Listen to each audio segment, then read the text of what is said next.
قبروں پہ ایک دین جو ہے وہ استوار ہے قبر پرستی پہ. وہ رسول اللہ کو کا ہاتھ نکالتا ہے قبر سے باہر، وہ رسول اللہ کو قبر میں زندہ کرتا ہے، وہ چھوٹی سی اللہ معاف کرے، اور پھر وہ قبروں میں عذاب دیتا ہے. پھر قبروں میں ایسے ہے جیسے میٹنگز ہو رہی ہیں، سیشنز ہو رہے ہیں، پھر لڑائی ہو جاتی ہے فرشتوں سے غوث پاک کی.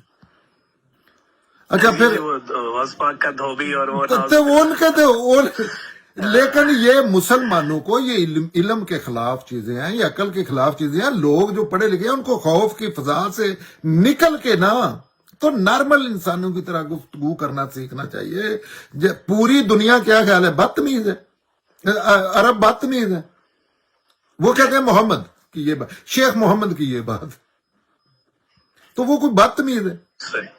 اچھا یہ ان کے ہے، اور ان کو یہ ان چیزوں سے جب تک نہیں نا لوگ نکلیں گے، کیونکہ دین پہ اگر آپ بات ہی نہیں کر سکتے کھلے دل سے تو پھر آپ نے دین سمجھنا کیا ہے. دین تو علم ہے نا. بے شک بے شک. مطلب آپ کہتے ہیں کہ 2+2 نہ کہنا، کیونکہ 2 جو ہے نا وہ اس کی عزت بہت ہے، 1-2 کی. وہ آپ نے کہنا ہے 2+2 5. یہ کیا یار 2+2 تو 4 نہیں. جو ایک سائڈ پہ 2 ہے نا وہ ہے اہل بیت، وہ 2 نہیں ہے، 2 ہی ہے، لیکن اس کو 3 کنسیڈر کرنا ہے. یہ اصل میں بدماشیاں اور یہ بدبختیاں جو انہوں نے، اور یہ ہر لیول پہ شامل کی ہوئی ہے.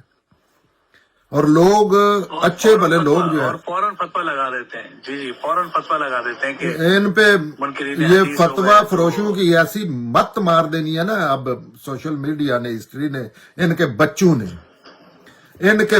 نے ان کی قبروں پہ اجتماعی جیسے اصالِ ثواب نہیں بھیجتے یہ کاروبار جو ہے، انہوں نے ان کی اپنے بچوں نے جو یہ سارے ان کو ہوشا نہیں ہے، انہوں نے دین سمجھنا ہے، تو انہوں نے اصالِ لعنت بھیجنی کرنی ہے.